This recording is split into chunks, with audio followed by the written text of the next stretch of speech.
All right, here's our second video on momentum. We're going to dive into a new word, which is called impulse. Like, what the heck is that word force back for? You'll see in just a second. Okay, so we already know momentum is the mass times velocity, kind of similar to this, right? Mass times velocity. We haven't really talked about the change in velocity yet, and that's where this comes in. If you have a change in velocity, then that means there was some sort of force applied because there's acceleration. Remember, you can't have acceleration without some kind of force occurring. Okay, now impulse. Impulse is the product of the force and the time over which it acts on the object. So how long that force occurs on the object. Impulse also is known as the change in momentum, right? It's that change in velocity to that object. So you end up getting these equations. Impulse is the force times the change in time, like I said up above, right? That's one equation. All of these are the same thing. It's just different variables. So it's kind of like the kinematics equations. You have to figure out which one to use. So therefore, it also is the change in momentum. Now, how do you change momentum? If the object stays intact, then that mass stays the same, so that's not going to change. So the only thing you're going to look at for change is the velocity of the object. So what you can do is actually take these two parts and set them equal to each other. Okay, you can do them individually if you're just trying to solve for impulse and so forth, but if you're looking for one of these variables, you set them equal, kind of like the potential and kinetic energy. We are going to look at each side individually, so let's look at the force times time side first.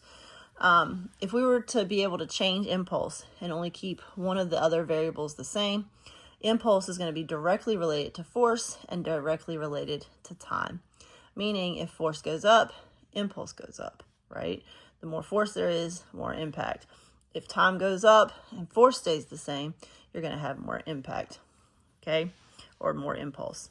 Now, the real thing is what if that impulse stays the same? That's the thing. What if the change in velocity stays the same? Meaning, if you're dropping an egg from an extreme height onto concrete, you're going from 0 to whatever that velocity is at the end, right? We already know that the change in velocity is going to be the same for every single object, no matter its mass, okay? Ignoring air resistance. So that means if we look at the other equation, the momentum, the change in momentum will stay the same. So what does that mean about force and time, right? You would think that this egg hits the ground, it's going to have the same force every time. Well, if that were the case, it would crack every time, right? The force that's occurring is the force, not so much the impulse.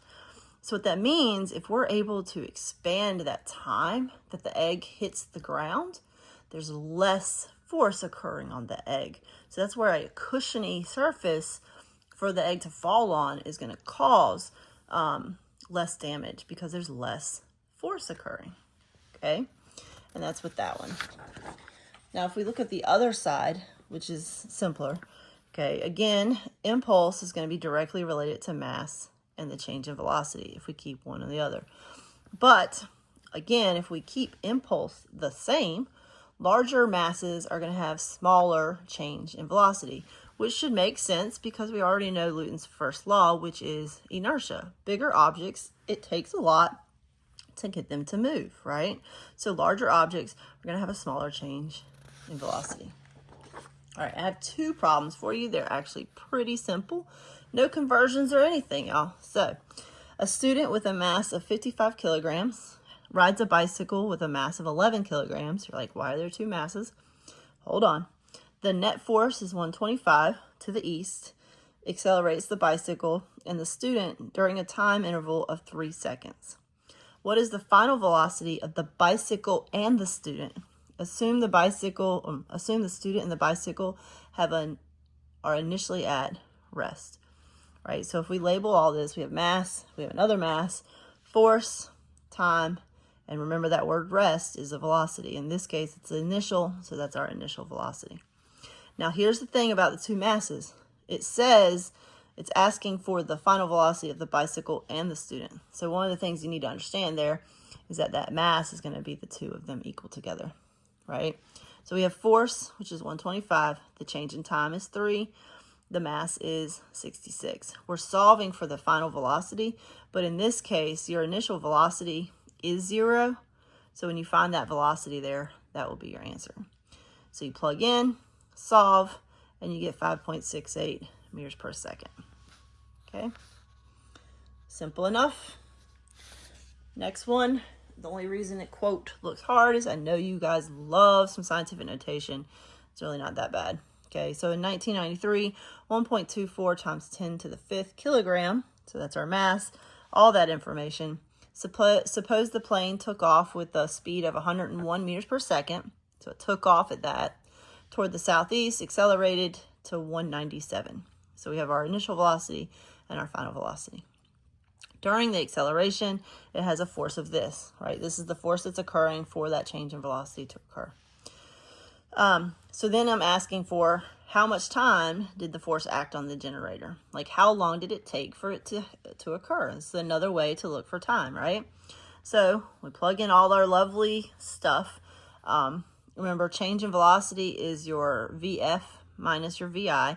You could do that before you plug it in, but I just plugged it all in at one time. So plug into the calculator. Make sure you don't forget your times tens and everything in parentheses if you're dividing. So you should get something around 29.8 seconds. Okay. And then last, I like to bring in a graph.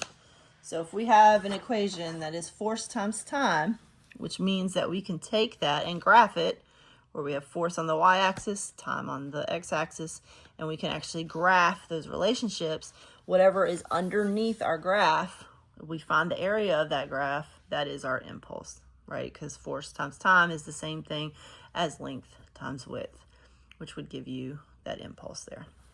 And that is it.